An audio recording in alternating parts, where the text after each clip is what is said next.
ఆరోగ్యం అంటే natural food. Nature మంత్ర ఇప్పుడే మీ ఇంటికి తెచ్చుకోండి. ఎస్ఆర్కి ఆ డైరింగ్ స్టెప్ తీసుకునేది ఏంటి బ్రో? అంటే డేరింగ్ స్టెప్ అంటే షూట్ ప్రాసెస్లో కొంచెం ఇబ్బందులు అయ్యాయి. ఫినాన్షియల్ కానీ అది కానీ అంటే కిరణ్ గారు వాళ్ళు ప్రొడ్యూసర్స్ పెడుతూ మధ్యలో ఈయన మీద ఇంత వస్తుందా అనే దానికి కొంచెం ఇబ్బంది పెట్టారు.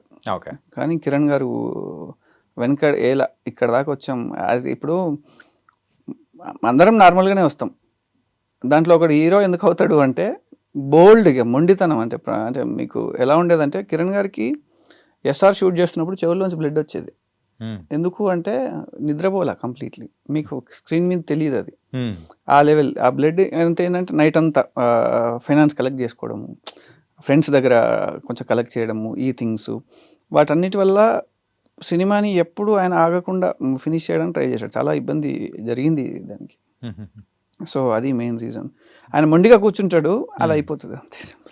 అంటే పెద్దవాళ్ళు ఊరికే చెప్పలేదు, ధైర్య సాహస్య కైండ్ ఆఫ్ డైరింగ్ చేస్తేనే ఏదైనా కానీ ఫ్రూట్ దొరుకుతుంది మనకు. అది మధ్యలో వాళ్ళు ఆల్మోస్ట్ వదిలేసే సిచ్యువేషన్ వచ్చినప్పుడు వాళ్ళ అన్న లేరు, రామాంజలి అన్న మాకు. సో అందరు మాకు ఓన్ బ్రదర్ లాగే. ఆయన దగ్గరుండి చాలా ఫినాన్షియల్ అడ్జస్ట్మెంట్లు కనుక కమర్షియల్ థింగ్స్ అన్నీ ఆయన హ్యాండిల్ చేస్తుండేవాడు. ఓకే. సో అది main. And K ramp success అయింది అని అంటే సో దానికి మెయిన్ రీజన్ అంటే మీరేం చెప్తారు? స్టోరీనా, యాక్టింగా, లేకపోతే వేరే other reasons? Audience decision. Honestly audience decision. అంటే ఏ మూవీ అయినా సక్సెస్ అవ్వడానికి ఆడియన్స్ రీజన్ ఉంటారు బ్రో. కాకపోతే కొన్ని పాయింట్స్ అది మాత్రం దీని వల్ల సక్సెస్ అయిందిరా బాబు అనుకుంటారు కదా. డెఫినెట్లీ అదే మీకు చెప్తుంది. ఆడియన్ డెసిషన్ ఎందుకన్నా అంటే మూవీని మేము చాలా ఎఫర్ట్స్ పెట్టి తీసాం. ఆడియన్కి ఏం నచ్చుతుందో మాకు తెలుసు ప్రాసెస్లో. బట్ ఆడియన్ డెసిషన్ ఎందుకన్నా అంటే సినిమాని ఆల్మోస్ట్ కిల్ చేసేసారు. ఏది మా ఫస్ట్ 2 o'clock ఏది మ్యాట్ని స్టార్ట్ అవ్వడానికి ముందు సినిమా కిల్ చేసే లెవెల్కి వెళ్ళిపోయింది. అప్పుడు ఆడియనే కదా లేపాడు మరి. అప్పుడు అంత ఆ లెవెల్కి వెళ్ళిన తర్వాత ప్రమోషన్స్ ఏ స్ట్రాటజీస్ ఏమీ పనిచేయవు. ఆడియన్ ఒక్కటి చెప్పాలి బాగుంది అని చెప్పేశారు. Mouth talk simple. అప్పుడే లేచింది. ఇప్పుడు వెళ్తే ఇక్కడ గ్రౌండ్లో ఏ థియేటర్కి వెళ్ళినా మీరు కనుక్కుంటే each and every theatre minimum 85% occupancy, minimum 85 to 90% tickets అన్ని సోల్డ్ అవుతున్నాయి వాళ్ళకి. అందరు చెప్తున్నారు చాలా హ్యాపీగా. మెయిన్గా రివ్యూస్ అలా రావడానికి రీజన్ అంటే ఏం చెప్తారు? మీరు ఇన్నర్గా ఒక ఓవర్ ఎగ్జైట్మెంట్ అనుకుంటుంటారు కదా. ఓవర్ ఎగ్జైట్మెంట్ అంటే ఎవరిని ఏం అనడానికి లేదు బ్రో. సింప్లీ కాంపిటీషన్ ఎక్కువైనప్పుడు క్వాలిటీ తగ్గిపోతుంది. సింపుల్. అర్థమైంది కదా. సో సినిమాని ఇప్పుడు ఆడియన్ ఇలానే చూస్తున్నాడు. ఏ సినిమా అయినా మీరు చూసుకోండి, సంక్రాంతికి వస్తున్నాం ఇవన్నీ ఆడియన్ ఇలానే. ఆడియన్ ఇప్పుడు ఊర్లో పొద్దున్న సాయంత్రం పని చేసుకొని వచ్చి వాడు ఎంటర్టైన్మెంటో వాడికి నచ్చిన జానర్లో ఏదో చూసి హ్యాపీగా ఫీల్ అయ్యి ఇంటికి వెళ్తాడు. ఇదే సినిమా. ప్రీవియస్గా హీరోకి అలాంటి మీకు ఏమంటారు, అలాంటి ఒక స్టాంప్ ఉంటుంది, ఈ సినిమా ఇలా చేస్తారు అని. సో కిరణ్ గారికి ఏమి వర్కౌట్ అయ్యాయి అనే పర్స్పెక్టివ్లోనే తీసాం సినిమా. సో అది వర్కౌట్ అవ్వాల్సిందే. సో వీళ్ళు తీసుకొచ్చి ఇప్పుడు కిరణ్ అబ్బవరం ఇంటర్స్టెల్లార్ మూవీ చేయాలి, ఎలా అవుతుంది? ఆ తర్వాత కొన్ని ఎక్స్పెక్టేషన్స్ అనేది కూడా రీచ్ అంటే ఒక స్టాండర్డ్ లో పెట్టారు కదా. మరి వాళ్ళు అలా పెట్టుకోవడంలో తప్పేం లేదు కదా. ఇప్పుడు ఏ సినిమా అయినా ఆడియన్ కోసం కదా బ్రో, వాళ్ళకి నచ్చాలి కదా. ఆడియన్ ఏమడిగాడు, సార్ ఎందుకు మీరు చాలా రెస్పాన్సిబిలిటీస్ మోస్తూ ఎప్పుడు అలాంటి సినిమాలు తీస్తున్నారు ఏంటి, కొంచెం నాకు ఏదైనా వెరైటీగా ఇవ్వండి. వెరైటీగా ఇచ్చాం వాళ్ళు యాక్సెప్ట్ చేశారు. ఇది అయిపోయింది. ఇంత థ్రిల్లర్ చేశారు కదా, కొంచెం ఏదన్నా. బేసికల్లీ కిరణ్ గారి మోస్ట్ సక్సెస్ఫుల్ ఏంటి అంటే ఆయన గ్రౌండ్ లెవెల్కి వెళ్ళినప్పుడు, ఇప్పుడు థియేటర్లో నిల్చున్నాం అరుస్తుంటారు, అది క్యాప్చర్ అవుతుంది ఆయనకి. అలా మెనీ థియేటర్స్లో ఎక్కువ పీపుల్ ఉన్న దగ్గర ఆయన వింటాడు. రెగ్యులర్గా రిసౌండ్ వచ్చిన సౌండ్ ఏంటి ఆడియన్ నుంచి, ఈసారి ఇది అడుగుతున్నారు, అలా వెళ్తాడు ఆయన. ఓకే. సో అంటే సతీష్ బ్రో, మీరు ఈ మూవీస్తో పాటు చాలా యాడ్ ఫిల్మ్స్ చేశారు కదా, ఇది ఎప్పుడు స్టార్ట్ అయింది అసలు? బిఫోర్ యాక్చువల్లీ నేను ఎఫ్టీఐలో ఉన్నప్పుడు, మీకు ఎఫ్టీఐ పూణే ఎఫ్టీఐ ఉన్నప్పుడు అక్కడ ఫ్రెండ్స్ అంతా బేసికలీ నేను ఒక్కడనే తెలుగు. సగం people, half of the people Delhi, half of the people Bombay, Pune. మీకు మేజర్లీ ఒక్కసారి ఇన్స్టిట్యూట్ నుంచి బయటికి వస్తే కార్పొరేట్ కంపెనీసే ఎక్కువ వెల్కమ్ చేస్తాయి. సో ఆ ప్రాసెస్లో నా వెరీ క్లోజ్ ఫ్రెండ్, నా రూమ్మేట్ ఉంటాడు అనిల్ శర్మ. హీఈస్ నా టాప్ యాడ్ ఫిల్మ్ మేకర్ ఆయన. ఓకే. సో ఆయన పిలిచి చేద్దామా అంటే నేను ఇంకొంచెం ఎక్స్పీరియన్స్ అన్నా, చేద్దాము అన్నాడు. అది ఫస్ట్ది చాలా బాగా వర్కౌట్ అయింది. ఏది చేశారు ఫస్ట్? అది ఫస్ట్ ఫెవికల్ యాడ్ చేసాము ఒకటి. అదేంటంటే మీరు చాలా చూసున్నారు, అది చాలా చిన్న కెమెరాతో షూట్ చేసాం. ఒక డెత్ బెడ్ మీద ఉంటాడు, ఓకే. ఆల్మోస్ట్ ఇంకా నియర్ టు డెత్ అనమాట. సడన్గా ఒక వైడ్ షాట్లో చనిపోతాడు. పక్కనే వాళ్ళ వైఫ్ కూర్చొని ఉంటుంది. ఊర్లో పెద్ద మనుషులు వాళ్ళంతా, ఇది కొంచెం రాజస్థానీ కైండ్ ఆఫ్ బ్యాక్డ్రాప్లో ఉంటుంది. గాజులు పగలగొట్టేస్తారు, దాని తర్వాత బొట్టు తుడుస్తారు. ఎంత తుడిచినా పోదు. ఎంత తుడిచినా చెప్తుంటేనే అర్థమైపోయింది పోదు ఇది. అప్పుడు ఫెవికల్ ఒకసారి స్టిక్ చేస్తే ఇదవదు అని స్టార్ట్ అయింది. అది ఇప్పుడు మార్కర్స్ కి సేమ్ యాడ్ షిఫ్ట్ అయింది, same Anil Sharma. So that is my first add. అంటే దానికి ఇద్దరు డిఓపీస్, అంటే మెయిన్ ఎక్స్పీరియన్స్డ్ వాళ్ళ కంపెనీ నుంచి ఒక అతను, నేను ఇద్దరం కలిసి చూసుకున్నాము. అది నాకు చాలా బాగా పేరు వచ్చింది. అక్కడ నుంచి ఇంకా వెనక్కి తిరిగి చాలా యాడ్స్. ఇప్పుడు యూఐ గవర్నమెంట్ కి వర్క్ చేస్తున్నాను. ఓకే. టూరిజం, యూఐ టూరిజం కి అన్న వర్క్ చేస్తారు. అన్న త్రూ ఎన్ని యాడ్స్ అప్రాక్సిమేట్గా ఇప్పటి వరకు వర్క్ చేసింది? గవర్నమెంట్ టీఆర్ఎస్ ఉన్నప్పుడు మా జగనన్న అని టీఎస్ చైర్మన్ ఉండేవాడు, మా జగన్మోహన్ రావు వాళ్ళ త్రూ అన్ని ఒక 600 ఫినిష్ అయ్యాయి. 600 ఆల్ ఫార్మాట్స్ కలిపి, చిన్నవి పెద్ద, లోకల్, ఇంటర్నేషనల్, నేషనల్ కలిపి అన్ని. మొబైల్లీకి వర్క్ చేసినుండే, లిప్స్టిక్ వాళ్ళది, కాస్మెటిక్ది ప్యారిస్, యూరప్. సో వాళ్ళు ఇప్పుడు కొంచెం బ్రాండ్ లాస్లో ఉండి కొంచెం ఇదైంది. Nice bro. ఏంటంటే ఆ ఎక్స్పీరియన్స్, కానీ యాడ్ ఫిలింకి వర్క్ చేయడానికి అండ్ మూవీస్కి వర్క్ చేయడానికి ద డిఫరెన్స్ ఏమనిపిస్తుంది యాజ్ ఎ డిఓపిగా మీకు? యాడ్ ఫిలిం ఏంటి అంటే everything pre planned. Ad film movie కూడా అంతే కదా, pre planned. What I'm saying is most of the ads sets లోనే జరుగుతాయి. ఓకే. మీకు ఇబ్బంది లేదు, రెయిన్ బడ్ని ఏదన్నా కానీ ఇబ్బంది లేదు. మూవీ ఎంత ప్రీ ప్లాన్డ్ ఉన్నా లొకేషన్లో కొన్ని ప్రాబ్లమ్స్ వస్తాయి. ఓకే. వాటిని ట్యాకిల్ చేయడం ఎప్పుడైనా ఛాలెంజింగ్ ఆస్పెక్ట్. నేను లక్కీలీ అన్ని యాడ్స్ చేయడము ఇదంతా ఈ ప్రాసెస్లో నేర్చుకున్నదైతే అడాప్ట్ అయిపోవాలి ఫస్ట్ సిచ్యువేషన్కి. ఓకే. ఫస్ట్ సినిమాటోగ్రఫీయా స్టోరీయా అంటే స్టోరీయే. After that cinematography. ఇది బ్యూటీగా ఉంది, అసలు నేను ఇక్కడే షూట్ చేస్తా అని కూర్చుంటే సిచ్యువేషన్ ఇప్పుడు ప్రొడ్యూసర్కి లాసు. ఇప్పుడు ఇక్కడ ఏదన్నా అట్మాస్ఫియర్ ఇబ్బంది జరిగితే డైరెక్టర్ అనుకున్నది ఎక్కడో తగ్గిపోతుంది. సో నేను అలా పెద్ద సినిమాటోగ్రఫీ ఇంపార్టెంట్ అని కూర్చోను, ఫస్ట్ అడాప్ట్ అయిపోతాను. సరే నాకు షిఫ్ట్ అవుదాం. ఓకే. కానీ కొన్ని మనము చూసేటప్పుడు స్టోరీ అద్భుతంగా ఉందంటే అది కెమెరా యాంగిల్స్ కానీ లేకపోతే ఏ కెమెరా యూజ్ చేశారు, క్వాలిటీ, ఇట్లాంటి ఏం పట్టించుకోరా ప్రేక్షకులు? పట్టించుకుంటారా? అంటే వాళ్ళకి ఫస్ట్ పర్ఫార్మెన్స్ చూస్తారు, తర్వాత స్టోరీ చూస్తారు ఆడియన్ ఎప్పుడైనా. అంటే పర్ఫార్మెన్స్ అని ఎందుకన్నా అంటే డెఫినెట్లీ స్టోరీయే, బట్ పర్ఫార్మెన్స్ అని ఎందుకన్నా అంటే వాడు దానికి కనెక్ట్ అవ్వాలి ఫస్ట్. మనం ఏం రాసుకున్నా కూడా కనెక్ట్ అయిపోయాడు అనుకోండి, ఫస్ట్ అప్పుడు స్టోరీకి కనెక్ట్ అవుతాడు, అప్పుడు సినిమా ఆటోమేటిక్గా కనెక్ట్ అయిపోతుంది ఆడియన్కి. సో అది ప్రాసెస్. సినిమాటోగ్రఫీ డెఫినెట్లీ ఎన్హాన్స్ చేస్తుంది అని నమ్ముతాను నేను.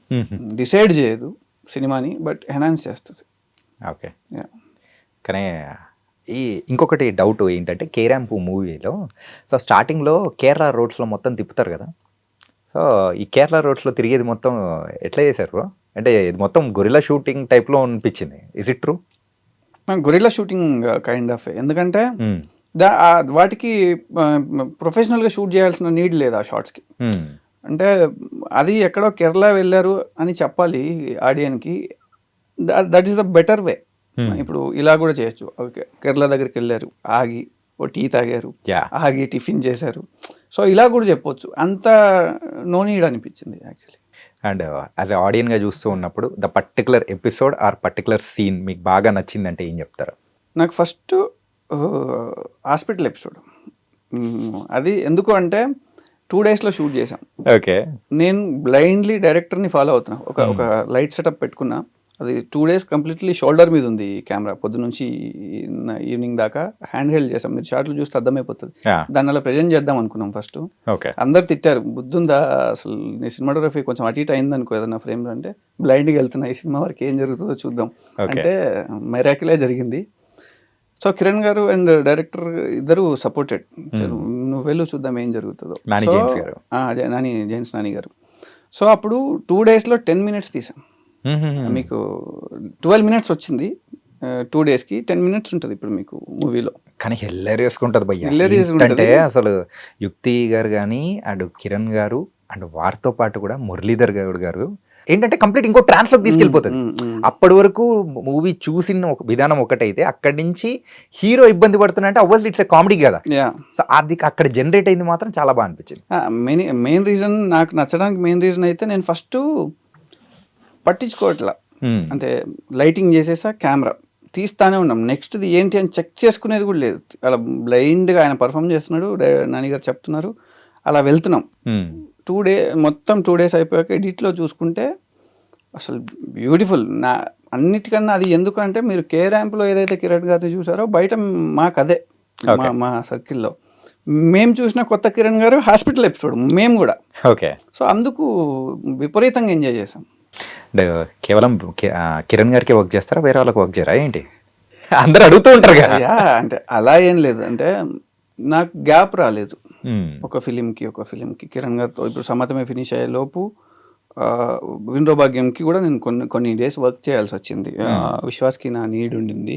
సో దానికి వెళ్తున్నా, అది ఎండ్ అయ్యేలోపు కా డిస్కషన్ వచ్చేసింది. కాకి ప్రీ ప్రొడక్షన్కి 1 year కూర్చున్నాం. కా ఫినిష్ అవుతుంటే ఇంకా రిలీజ్ అవ్వకముందే కేరామ్ వచ్చింది. సో గ్యాప్ రాలేదు ఫస్ట్. కానీ లాస్ట్ ఫ్యూ ఫిలిమ్స్ నుంచి అయితే కిరణ్ గారు చాలా మంచి ప్లాన్డ్గా వెళ్ళిపోతున్నారు. ఒకటి నువ్వు తీసుకో, ఇంకోటి నువ్వు తీసుకో, ఒకటి తీసుకో అన్నట్టు కూడా ఇద్దరికి పంచుకుంటే హ్యాపీగా ముందుకు వెళ్ళిపోతున్నారు. ఆయనకి ఫస్ట్ ఇప్పుడు డిప్లొమాటిక్ అని కాదు కానీ సింప్లీ నా మనిషి నాతో ఉండాలి అనేది ఎవరికైనా ఉంటుంది కదా. అది కరెక్ట్. సో అది ఆయనకు ఉంటుంది. ఆయన ఉన్నా కూడా ఆయన మరీ బ్లైండ్గా అయితే ఫోర్స్ చేయడు ఎవరిని. నాని ఏంటి సతీష్ భాయ్తో ట్రావెల్ చాలా బాగా కుదిరింది, పక్కన ఇంకేదైనా మంచి డిఓపితో వెళ్దామా, వెళ్ళలేదు, ఎందుకు కుదిరింది అని అడుగుతాడు. ఆ ఆన్సర్ ఆయనకు మ్యాచ్ అవ్వాలి. అర్థమైంది కదా, అంటే మ్యాచ్ అయితే డిస్కషన్ లేదు. నెక్స్ట్ ఏ మూవీ రాబోతుంది మీ దగ్గర నుంచి? ఏమైనా డిస్కషన్లో ఉన్నాయా? డిస్కషన్లో ఉన్నాయి, కొంచెం సర్ప్రైజింగ్లీ అవి ఇంకా చాలా బాగుంటాయి. ఒకసారి ఇంకా too early to discuss about. Okay. ఎక్కడ బ్రో ప్రాపర్? సిరిసిల్ల. మరి లైన్లోకి రావాలని ఏంటి అసలు మెయిన్ రీజన్ ఏంటి? అంటే నేనైతే మేము ఎడ్యుకేషనల్ బ్యాక్గ్రౌండ్ బేసికల్లీ, బట్ లైఫ్ని చాలా డిఫరెంట్గా చూస్తుండే. ఎందుకు అది ఫస్ట్ నుంచి అనమాట. అంటే నాకు 2 yearly మా ఫాదర్ ఎక్స్పైర్ అయిపోయారు అనమాట, నాకు 9 months ఉన్నప్పుడు. సో నా హాఫ్ ఆఫ్ ద చైల్డ్హుడ్ అంతా ఇక్కడ జరిగింది టౌన్లో, మా ఊర్లో సిరిసిల్ల టౌన్లో. నానమ్మ గవర్నమెంట్ హెడ్ మాస్టర్, బాబాయ్ అంతా ప్రొఫెసర్స్. ఓకే. వీళ్ళది వేరు. అమ్మమ్మ వాళ్ళ ఇంటికాడ హాఫ్ ఆఫ్ ద చైల్డ్హుడ్. వాళ్ళు ఊర్లో సర్పంచ్లు చాలా సంవత్సరాల పాటు మా వాళ్ళే చూసుకునింది ఊరంతా. మీకు జమీందార్ మీరు చూస్తారు కదా, కైండ్ ఆఫ్ అనమాట. పొద్దున్న లేస్తే పంచాయతీలు అసలు మాసిగా. జ్వరం వచ్చినా మా మామయ్య వాళ్ళు మేకను కట్ చేయాలి, ఎల్లమ్మ మాకు, ఎల్లమ్మ దుర్గమ్మ మాకు ఎక్కువ అనమాట, గ్రామ దేవతలు. సో మా పొద్దున్న నుంచి సాయంత్రం దాకా డిస్కషన్ లేదు, మేకను కట్ చేయాలి. మీకు మిర్చి సినిమాలో చూసినట్టే ఉంటుంది, నైట్ అయితే మందు పార్టీలు ఇవే ఉంటుంది. కాంట్రాస్ట్ లైఫ్లో పెరిగినాయి కదా. ఎడ్యుకేషన్ ఇక చూసి ఎడ్యుకేషన్ సైడ్ వెళ్ళాలి అనే ఫీలింగ్ రాలా, అంటే దాని రిలేటెడ్ జాబ్స్కి వెళ్ళాలనే ఫీలింగ్ రాలా. మోస్ట్లీ పొలిటీషియన్ అవుదామని ఉండే నాకు ఎక్కువ, అంటే అది ఆ ఇంపాక్ట్ చాలా ఎక్కువ ఉండేది.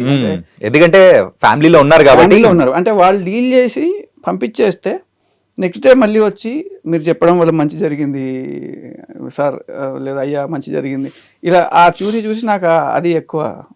ఈవెన్ స్కూల్లో కూడా కొంచెం లీడర్ అవ్వాలంటే ఏం చేయాలి, సో ఇలా వెళ్తుండే. డిఫరెంట్గా వెళ్దామని ట్రై చేసినప్పుడు నేను ఒక ఫ్రెండ్ త్రూ, భాను అని ఒక ఫ్రెండ్ ఉంటాడు, తను అక్కడి నుంచే కరీంనగర్ దగ్గర నుంచి, తను శ్రేయ గారికి అసిస్టెంట్గా వర్క్ చేసేవాడు. వాడు యాక్టర్ అవుదామని వచ్చి, వాడు ఒక చిన్న పాత్ ఇటు వెళ్తే బాగుంటుంది అంటే ఇటు వచ్చినాక మళ్ళీ జీరో కాదు మైనస్, అంటే ఏమీ తెలియదు, లాంగ్వేజ్ ఇబ్బంది అవుతుంది, కొన్ని వర్డ్స్ ఇబ్బంది అవుతున్నాయి.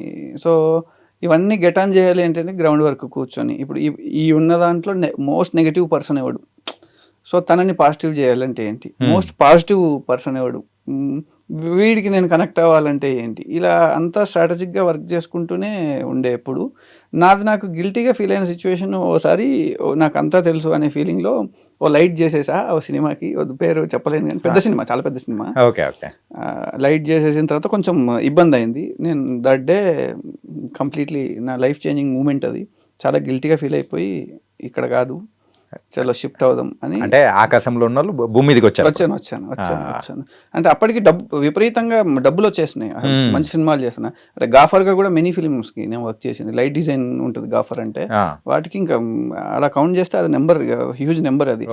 నేను 2011 జూన్లో ఇక్కడ స్టార్ట్ చేస్తే 2014 వరకు 10 days ఖాళీ ఉండి ఉంటాను.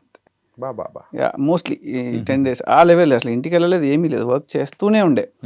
సో ఈ ప్రాసెస్లో చాలా వచ్చేసింది కొంచెం, మనకు అంతా తెలుసు. ఏజ్ కూడా చాలా చిన్నది అప్పటికి. అప్పుడు డిసైడ్ అయ్యి ఇంకా ఏంటి అంటే FTIH అన్నపూర్ణ, నేను ఆల్రెడీ అన్నపూర్ణలో ఉన్నా కాబట్టి అన్నపూర్ణ ఇలా లోకల్ నుంచి కాదు ఏం చేద్దాం అని కూర్చుంటే ఒక ఫ్రెండ్ సజెస్ట్ చేశాడు, చలో FTI ఉంది, నువ్వు వెళ్ళి ట్రై చేయి అంటే. తెలుసు 20 lakhs పైన మెంబర్స్ రాస్తారు, 12 seats ఉంటాయి. 12 seats. నాకు కొన్ని క్వశ్చన్స్ ఈజీ, నేను ఆల్రెడీ ఇక్కడ చేసిన దాంట్లో వచ్చాయి, కొన్ని ర్యాండమ్గా ఎట్లా మొత్తానికి సీట్ కొట్టా. ఇంకా ఆఫ్టర్ లైఫ్ చేంజింగ్ మూమెంట్ అది. ఆ పర్సన్కి వచ్చిన తర్వాత వెళ్ళి కలిసి మంచి గిఫ్ట్ ఇచ్చి థ్యాంక్స్ చెప్పి, కొన్ని ఫిల్మ్స్కి అతను పాపం ఇచ్చిన సజెస్ట్ చేసిన పర్సన్ కొన్ని ఫిల్మ్స్కి నాతో పెట్టుకొని ఇప్పుడు నా అన్ని యాడ్స్కి తనే చూసుకుంటాడు as a manager kind of. Nice bro. అంటే అటు ఫ్యామిలీ కానీ అండ్ ఇటు professional wise you're going very good. And ఇంకా మంచి మంచి మూవీస్ రావాలి, ఇంకా బిగ్ స్కేల్లో తీయాలని కూడా మనస్ఫూర్తి కోరుకున్నాం. Thank you so much. Thank you. And for more videos, please subscribe to iDream. Please subscribe to iDream. Please subscribe iDream. And please subscribe to iDream. For more videos, subscribe to iDream. please like, share and subscribe to the channel. Congratulations, iDream. Subscribe to iDream. Subscribe to iDream. So subscribe to iDream Media. iDream ki iDream team andarki huge congratulations. Please subscribe iDream Media. Please subscribe to iDream. Subscribe iDream. Please subscribe to iDream. iDream అంటే నా కళల ఛానల్ను subscribe చేసుకున్న నోరు తిరుగుతలేదు, మీరైతే గంట గుర్తు కొట్టండి. For more such videos, please subscribe to iDream. Subscribe to iDream. Please subscribe to iDream. Please subscribe iDream Media. Please do subscribe to iDream. Please subscribe to iDream Media. For best entertainment and information, please subscribe iDream. And don't forget to subscribe to iDream.